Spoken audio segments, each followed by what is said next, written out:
Hello and welcome to another manga spotlight. So with Halloween just around the corner, I decided, hey, why don't we talk about a horror series?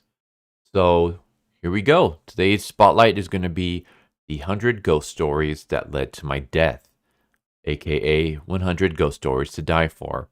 And it is a fantastic horror series, one of my favorite horror series to be reading right now, one of my favorite series in general to be reading. And so the series is by Montano Anji, and it is a anthology series, but with a twist. And we'll get into that twist a little bit later. But the basic premise is anthology horror series detailing the round of 100 ghost stories, an old folktale believed to originate from Japan, retold through the lens of Yuuma, a boy who lives in a troubled household. Often used as a test of courage, where participants tell 100 supernatural stories and blow out one candle, then look at themselves in the mirror after they finish each story. When the 100th candle is blown out, it is said that ghosts and demons are summoned to our world. The series has a basic formula, and that formula is we start off every chapter with Yuuma, and then we get the story, and then we end it with Yuuma. And Yuma's story is where things really shine. Yuma's story is one continuous story that plays out through every single chapter. So we get Yuma's story. And then each chapter also has a horror story that Yuma is sharing, or one of his friends, Hina, is sharing. And the horror stories go from anything to human horrors to ghost horrors. Some of them are not even necessarily horror so much as they are just kind of sad or depressing. Let's cover a couple of the stories, and then we'll jump into Yuma's, which is the big selling point of this series, to me anyways. So these aren't like the best horror stories in here or anything like that. These are just horror stories that have kind of stuck with me as I've been reading this. So one of the horror stories is called Dangerous Neighbor. And it's basically this guy who every time when he shows up to his apartment, there's a message threatening him. And he sees it every day, every morning, every night. Basically his neighbor, who's this beautiful young girl, shows up and she's like terrified. And she says, those notes that have been taped to your door every day, it's because of me. So she explains that she has some stalker who's been following her and just basically scaring the crap out of her for a long time now. And whoever lives next door to her keep getting these messages from this stalker, pretty much threatening them to go away, to leave this girl alone, to not be near her presence. And so previous tenants have gotten scared and they've gone off. They've run away. But our main character, he's like, this must be horrifying for you. I'm not going to run away. I'll stay here. I'll be your friend.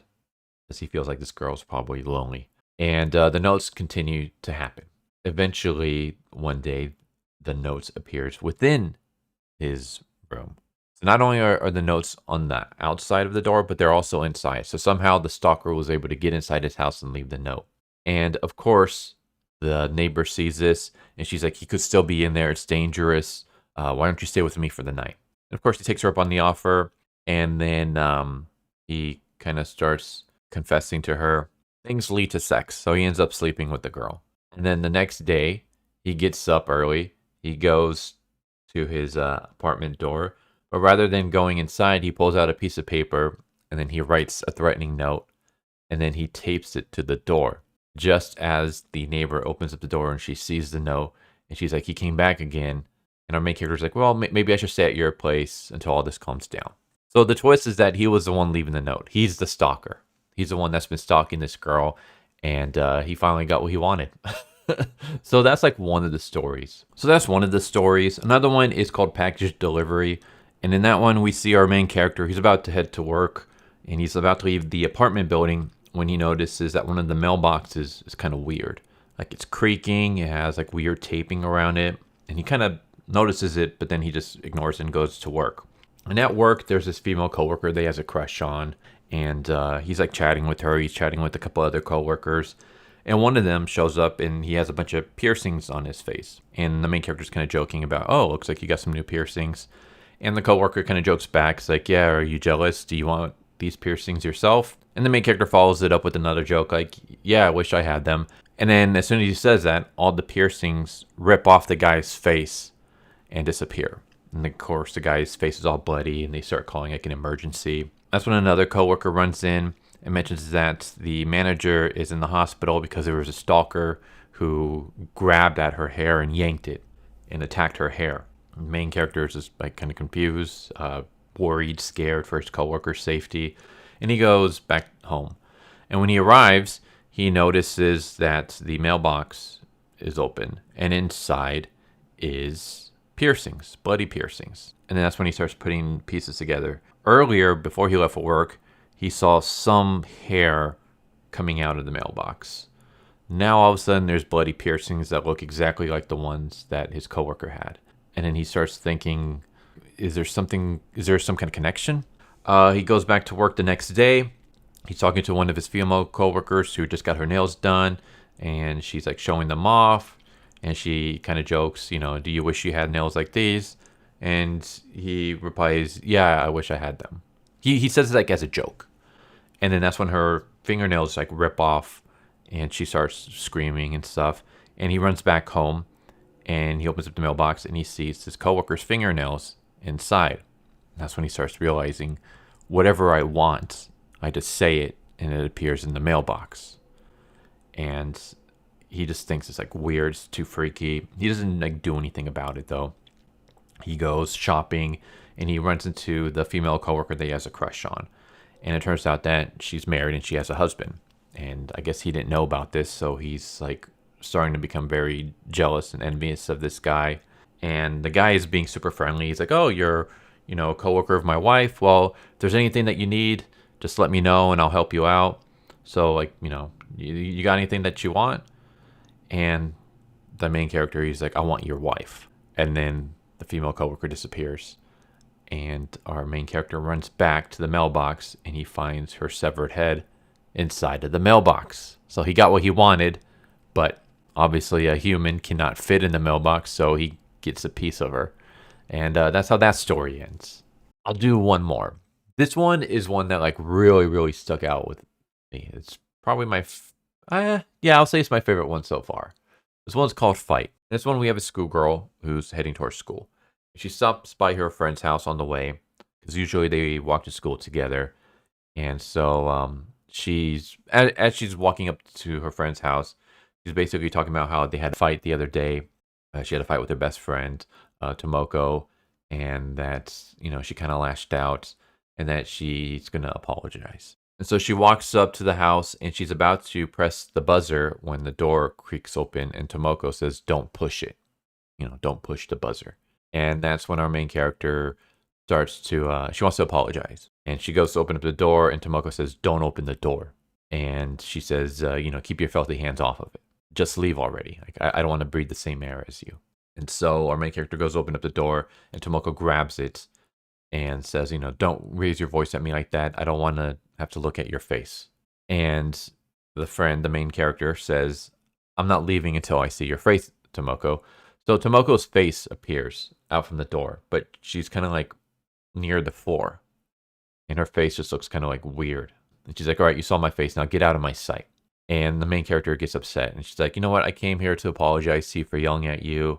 But the way you're treating me now is like even way worse. Usually you're the one that starts incidents between us. And you might not have realized it, but like, I've been dirt a lot for the sake of our friendship. And she just storms off. She's like, see ya. And she looks back. And as she looks back, she sees this smile on Tomoko's face before she gets pulled into the house and the door closes, slams shut. And the main character's like, what the hell's her deal? Like, she's creeping me out. And she goes to school and she hears stories about how there's a slasher on the loose and the school's being evacuated because this guy is dangerous.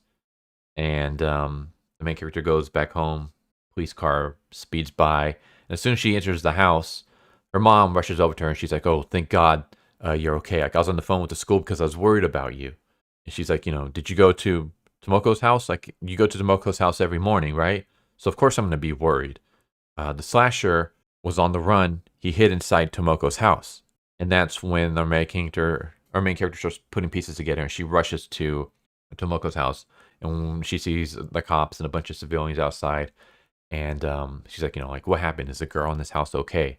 One of the civilians says, "I'm sorry, but everyone in the house was killed." Sounds like the killer, like he fled here early this morning. He ran into the family, and he chopped off all their legs so that they couldn't escape. I heard that the daughter crawled as far as the front door to try to get away. But before she can get out, the killer spotted her and dragged her back inside. And that's when she realizes that her interaction with Tomoko was actually Tomoko trying to save her. Like, Tomoko wasn't using the last bit of her energy to try to escape. She wasn't using it to try to call for help. She was using it to try to save her best friend's life. That's why she didn't want her friend to hit the buzzer. She didn't want her friend to open the door. She didn't want her friend to yell or raise her voice because she didn't want her friend to get the attention of the serial killer. And so her final moments wasn't trying to escape, because if she had opened up the door and allow her friend to see her, the killer would have most likely have gotten her friend as well. So instead, she basically was warning her friend as best as she can to go away. And she used her final moments to save her best friend's life, and that's how it ends. And I was like, oh, damn, dude, that's such a good twist. Like, I freaking love that. That was so good. So yeah, those are just 3 random stories that I kind of picked out. So, like I said, they're not like my favorite stories, except the one with Tomoko. That one I would say is my favorite. But the other ones were just ones that kind of just stood out to me. But they're not like the best or anything like that. I just kind of wanted to give you an idea of what kind of stories you're going to be reading. So now we're going to get to the best part, my favorite part of the series, and that's Yuuma. Yuuma's stories. So Yuuma is the main character. He's a small child, and he's basically like our crypt keeper. He's our narrator. Most of the chapters start off with Yuuma introducing a horror story, and then the chapter ends with Yuuma. And his story is the one that's like the most fascinating. It's what's the big selling point to me in this series. While I do enjoy the horror stories that we get, it's Yuuma's story in general that keeps me hooked. And Yuuma's story is that Yuuma comes from a troubled household. Really troubled. I mean, this kid's like, what, 10, 11, maybe even younger than that. And the very first time we see him, he's about to kill himself. He's about to jump out the school building window and fall to his death. And he gets stopped by a fellow classmate named Hina. Hina stops him, and Hina tells him, hey, do you know the round of 100 ghost stories? And she basically explains what that is. And she's telling him this because she figures maybe this will buy time. So it's basically like 1001 Arabian Nights, where the main character in that is telling stories to try to buy time. Hina introduces the round of 100 ghost stories as a way to buy time. She figures, okay, either I will tell Yuuma a ghost story, or Yuuma will tell a ghost story, one ghost story a day, and that'll be like 100 days because it's 100 ghost stories. So he won't kill himself until it's done.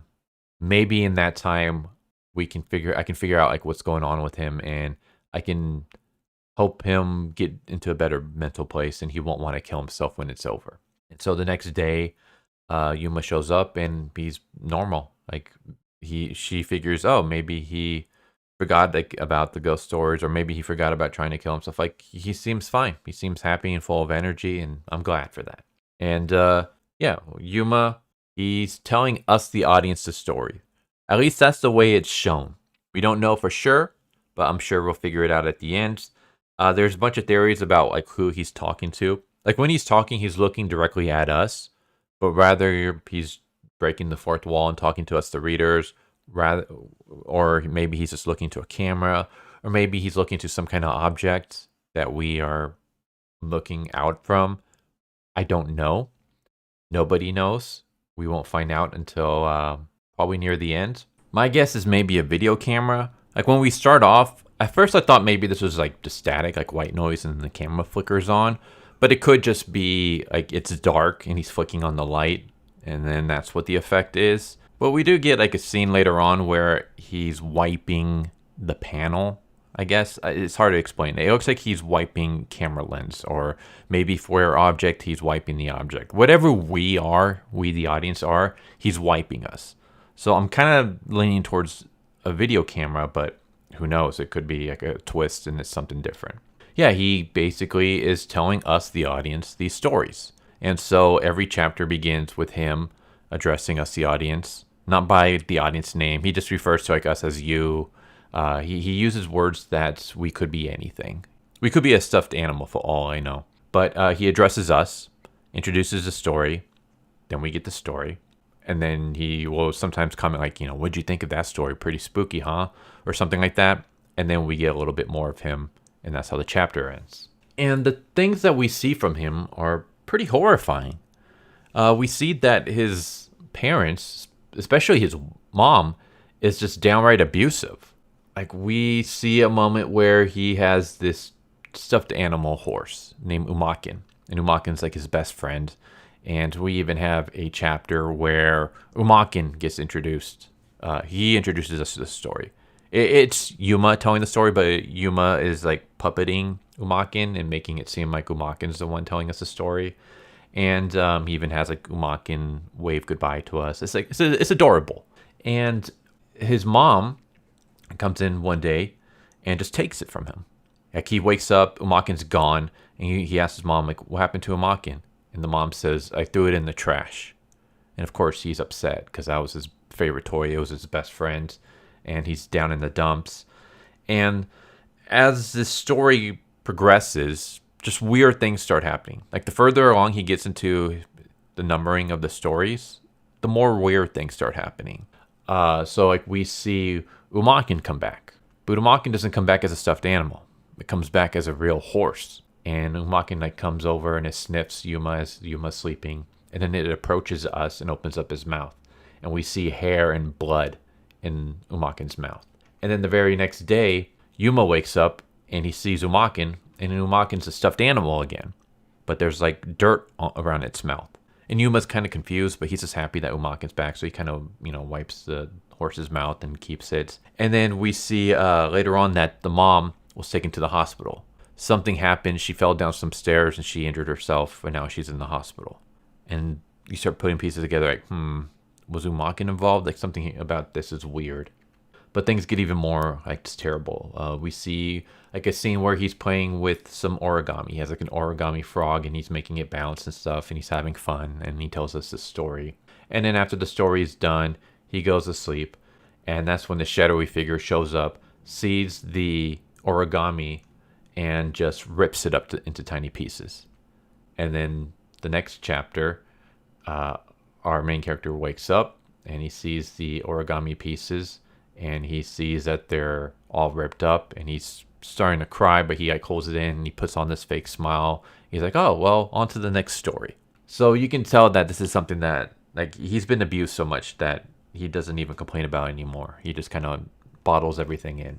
Like, we see a scene where his mom sees his test score, rips it up, and then slaps him in the face. The next day she comes in and she's going to slap him in the face again. When either the lights flicker or the camera goes static, something happens. Like, we just get fuzz, we hear a scream, and then when the picture comes back, we see a pencil stabbed in his mom's hand. And the mom again goes to the hospital. As the mom is in the hospital, he gets visits from a police officer. And the police officer is asking him if everything's okay, like, what's wrong. And Yuuma says nothing's wrong, everything's fine. But the police officer, he doesn't believe Yuuma. He's like, there's something bothering this kid. I got to figure it out. And he becomes really persistent. He comes back multiple chapters, keeps asking Yuuma what's going on. Yuuma keeps refusing to talk. And then one day he's like, oh, I noticed your window's open. It's kind of cold. Let me go close that. So he walks over to close the window, and we don't really see exactly what happens, but he falls out the window. And I say we don't really see what happens because Yuuma is standing right behind the officer, but he's in a position that he's blocking the officer from us. So we don't know if Yuuma pushed the officer out the window, or if the officer fell out the window himself, or if something outside grabbed the officer and pulled him out. Whatever the officer is looking at outside the window, he sees something, and he's about to mention it when he falls out the window. How that happens, we don't know. Yuuma seems to be pretty terrified, but it could have been him that shoved the officer out for all we know. But eventually the mom comes back from the hospital and she starts berating Yuuma. She starts telling him that everything is his fault, that he brings nothing but negativity. There's nothing positive about him.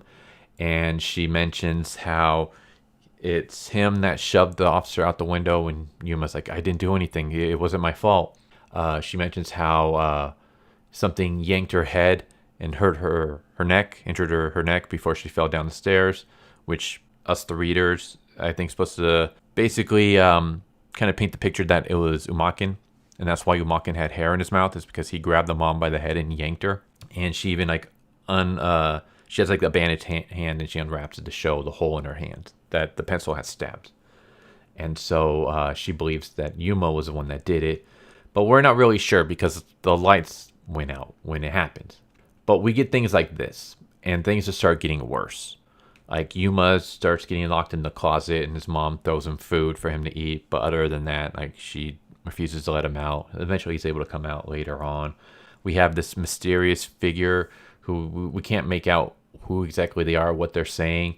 But he grabs Yuuma just as Yuma's about to go to bed and starts screaming at him in some kind of weird demonic language. We have another scene where I'm guessing maybe it might be his dad, but we don't know. Comes into Yuma's room, and Yuuma, as soon as he sees this figure, he starts freaking out. And he grabs the pencil and he's like brandishing it as a weapon. He's telling the figure to stay back. And the figure grabs the pencil and shoves him over. And that's how like the chapter ends. We have one where Yuuma like rushes into the room and he's trying to close the door when he hears like the screaming. So he's running away from the door. He trips and he falls just as this mysterious shadowy figure rushes in, and then the chapter ends.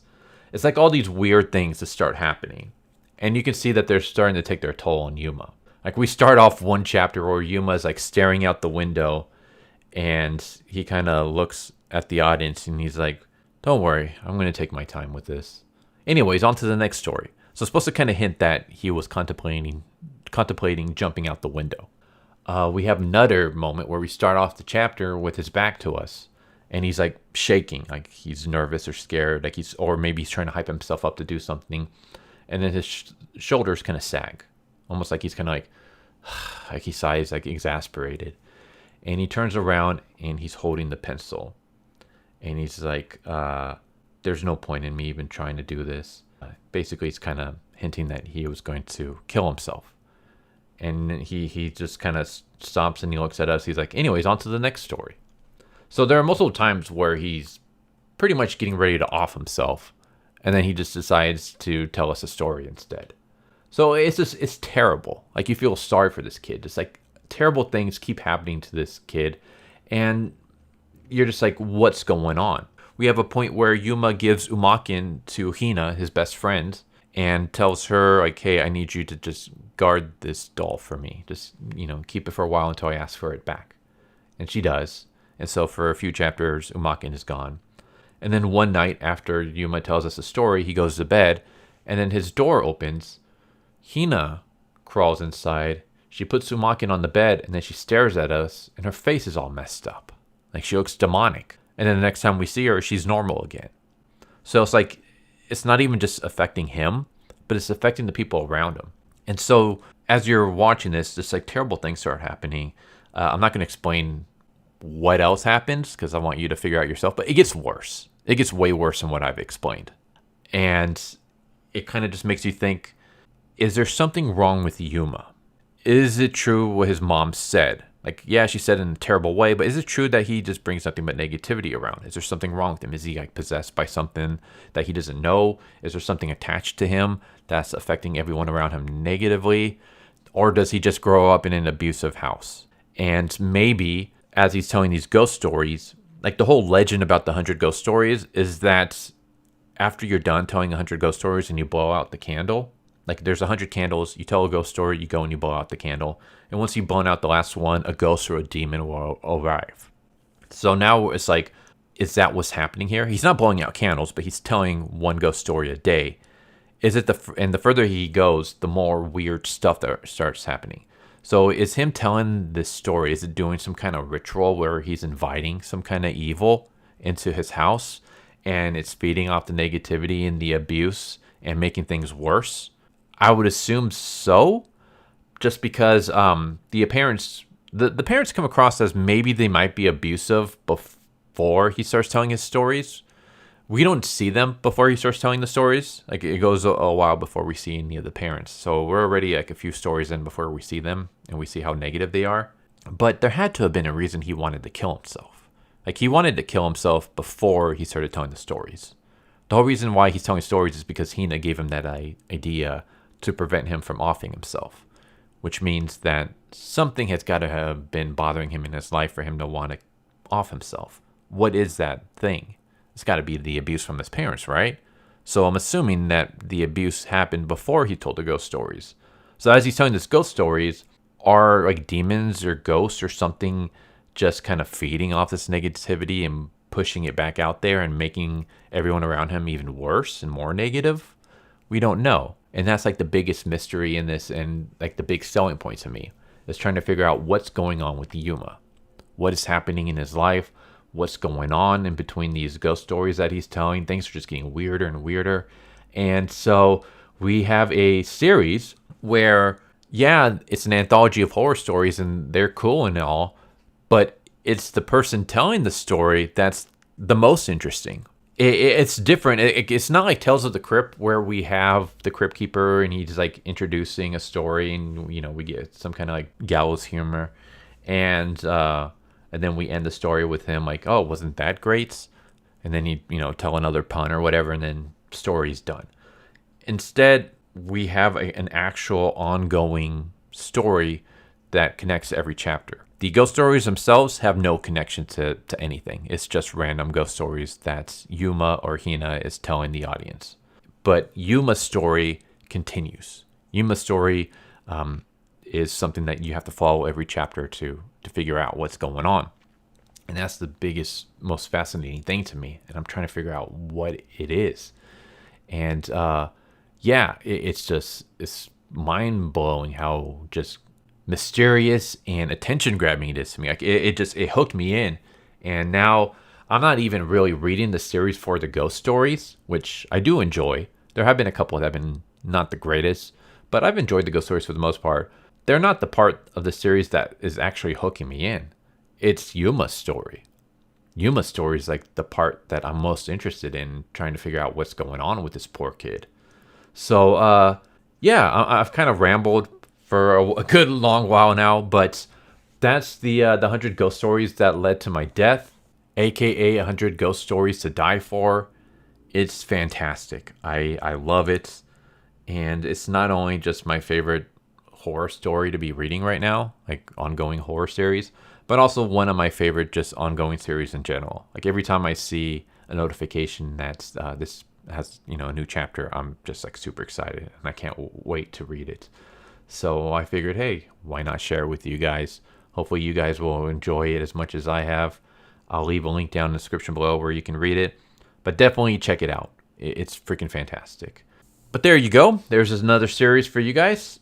If you guys got any recommendations for stuff I should check out, it doesn't have to be a horror story. It can be anything. Then just let me know and I'll be sure to check it out whenever I get the free time to do so. But yeah, I hope you enjoy the video and I hope to see you next time. Take care, everybody.